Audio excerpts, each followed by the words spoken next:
What are a group of some of the most powerful men in the country meeting in the forests of California to do secretly? Solve these problems? Booze? Hatch policy, political careers and deals in private? Have sex with the male waitstaff? Well, the latter three are actually what the allegations are that have been made in the past about the goings-on at Bohemian Grove.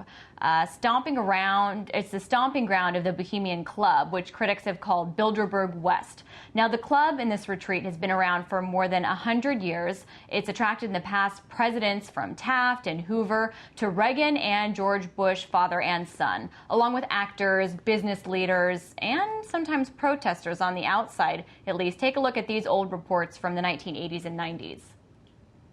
The politics of peace and the environment facing down the power elite. The motto of the Bohemian Club is "Weaving spiders, come not here." Every year at this time, the elite from around the country get together for 2.5 weeks of fun and games. The media aren't allowed in. In fact, the Bohemians have a long history of secrecy. But some people say with this much power and this much money located in one place, there is more to the Bohemian Club than campfires and canoeing. Most of the Bohemians had left earlier knowing there might be some trouble. The stated reasons for the demonstration were the connections of the club's members to nuclear weapons research, the alleged political and business deals made there, and the exclusion of women from membership. Inside the compound, there have been persistent rumors about closet homosexuality. Don Heimforth, a former waiter, says there have always been relationships between club members and employees. One black waiter, a gay black waiter, years ago said it's whenever they would come over to the employees' quarters, and he made the comment that it was not unlike coming down from the big house to the slaves' quarters for a piece of. Oh, wow. Now, I mentioned those are all from the 80s and 90s, but now this story really doesn't get much play. One big exception is our guest, Alex Jones. He is one of the members of the media who have infiltrated Bohemian Grove himself. In 2000, in fact, he sneaked in and filmed the cremation of care ceremony, as it's called. Take a little look at that.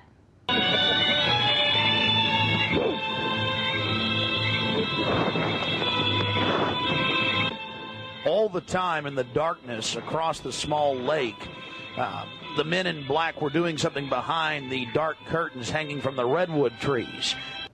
They're getting rid of their cares. Earlier, I spoke with Alex Jones. I asked him why Bohemian Grove doesn't really get any mainstream media attention these days. The CEOs and presidents, vice presidents of the big four networks all attend year after year, and you have former presidents, you have current presidents, you have British royalty that go there. Helmut Schmidt, the previous German chancellor, wrote a book, Men in Power as a Political Retrospective, and in the book he said, look, the Trilateral Commission goes there, the Bilderberg Group goes there, the leaders of the world go there for 15 days, and a lot of decisions get made there, and he admitted that they are establishing a private corporate world government, and that one of the most important secret meeting houses is the Bohemian Grove. And Richard Nixon told Harper's Magazine, and after his death, a recording was released of the interview that had not been fully published, where he did say that it is basically a gay meeting, that's the main thread besides politics, is that a lot of the major magnates in corporations and media, but also government, come there, and male prostitutes are shipped in to service them. Alex, are you suggesting that, I know a lot of reports say that every Republican president since way back in the day have attended. Are you asserting that they're having gay sex? Well, I know that Vanity Fair has reported on the fact that their reporter got arrested there, and their report talked about the homoerotic trappings. I know that when I was there, I was being whistled at and followed around like it was a Looney Tunes Pepe Le Pew cartoon, and I was the cat to the point of I had to just hide in the woods until it got dark so I could videotape the ritual. What do you mean? Tell us about that. What happened to you? What did they do to you? Who was whistling at you? You would be walking down the forest paths on the 2,700-acre retreat, that's in a gorge, and you would have men start walking up to you and saying, "What are you doing? What camp are you part of? You want to come party with us?" You'd have people whistle at you. And I was even pretty naive then. I mean, I snuck in. Once I got in, I tried to stay away from crowds of people, but they were still coming over. And there have been other reporters. Spy magazine's reported on it. As I said, Vanity Fair has talked about the fact. I mean, any reporter that actually gets in there is approached. And they didn't come over and say, "Hey, we want to have sex with you right now." It was just, "Hey, let's have some fun," and being whistled at. And so that is a large overtone of it. But my main issue is that the Bohemian Grove actually has released some of their annals now through Berkeley and other universities, Sonoma State. And they brag that they hatched the Manhattan Project there for the atomic bomb. They brag that they got government and industry together for that. The Star Wars SDI program in the 80s. So many big events are decided, and so many big deals are made at the Bohemian Grove. And so it is that secret smoky room, but instead of a bunch of guys behind closed doors smoking cigars and making decisions with government officials, it is a 15-day retreat with music, alcohol, plays, ritualistic behavior. And the men then also leave the Grove and go to the nearby town and visit with female prostitutes that are flown in from all over the world. So that may be one reason there's such a gay overtone in the whole thing, is that it's only men allowed inside the Grove. Now, because of threats of lawsuits and things, some women are allowed in food preparation. To work there, right. Right, Alex, let me get in here for a second. I think that some of the stories, too, said that those instances, I think a prostitute was interviewed, this was a while back, saying that that's more of the rarity or the exception. Hoover, though, called it the greatest men's party, and that it was just a lot of fraternal fun. So, Peter Bergen, who you confronted about it, said that everybody was very gentlemanly. So a lot of different reports about what exactly is going on. Your experience certainly is interesting. But as far as concerns over the business and political dealings going on there, because that is one of the bigger concerns, and you mentioned the Manhattan Project, that's one that's been widely cited. Others that I've seen are that Reagan and Nixon kind of had private conversations in which Reagan agreed he wouldn't run for president so that Nixon could, and Nixon said that he gave a speech there that he believes kind of launched his political career. But what about any more recent examples of things that are going on there that concern you as far as the policy or political careers being made behind closed doors and not open to the public?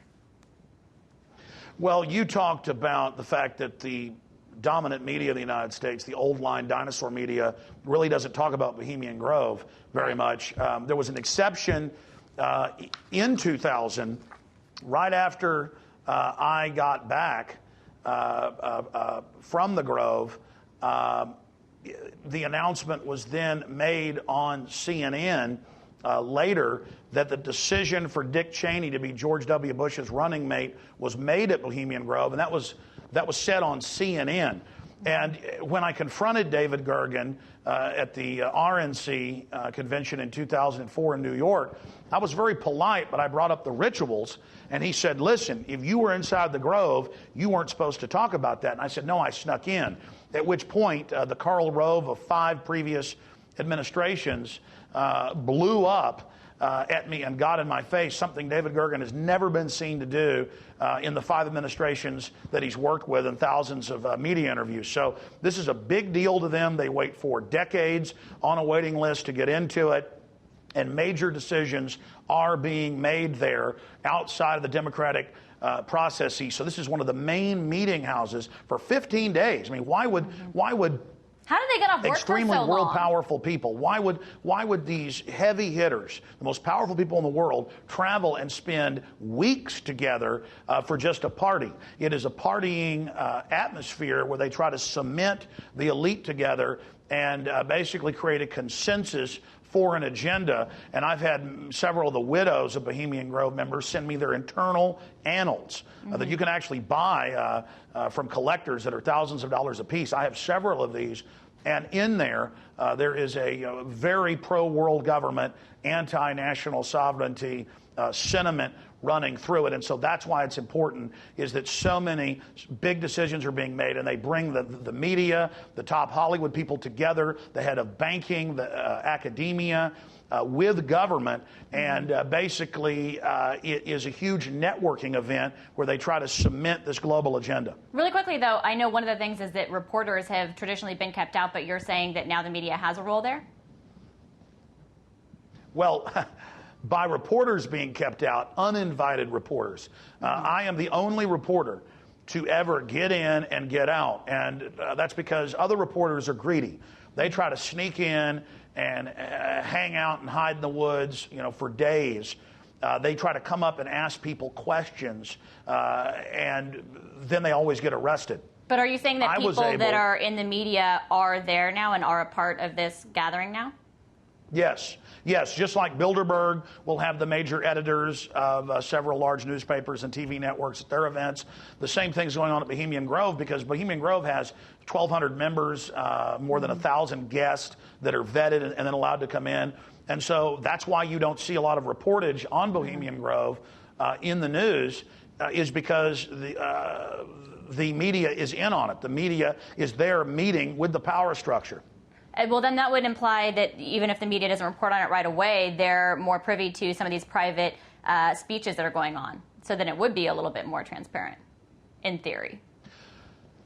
But we don't really ever see any examples of the ABC, CBS, NBC, Fox people that we know have gone there. I mean, not just the heads of networks, the heads of the conglomerates that go there and are members.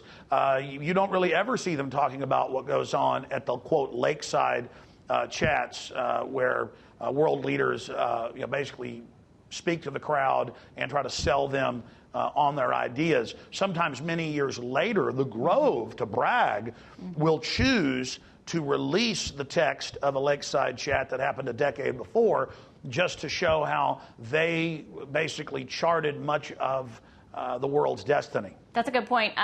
Well, not that I'm saying that it charted the world's destiny, but a good point that you made earlier. But I wanted to, you compared it to Bilderberg, and that's a comparison that's been made. It's been called Bilderberg West. How do you compare the two? Yes, you could compare it to Bilderberg West, but it's bigger. Bilderberg only has about 125 members, maybe 20, 30 guests. Normally it's somebody like Bill Clinton, an obscure governor who 2 years later is president, or Tony Blair, an obscure member of parliament who 2 years after visiting becomes the Prime Minister of England. In 2007, Governor Rick Perry of Texas went, and we said then, look for him to run for president in 2012. I'm on record in my film, Endgame, Blueprint for Global Enslavement, covering that. And so Bilderberg is all about business and is just the top of the pyramid meeting to adjust any future plans. Bohemian Grove is a place where they bring the Council on Foreign Relations members, where they bring Trilateral Commission members, where they bring other bankers and CEOs who aren't quite in on the game and say, hey, let's drink, let's party, let's have whatever type of prostitute you want, male, female, we got it. Let's do some fun rituals. Let's engage in some bizarre Masonic / Luciferian rituals.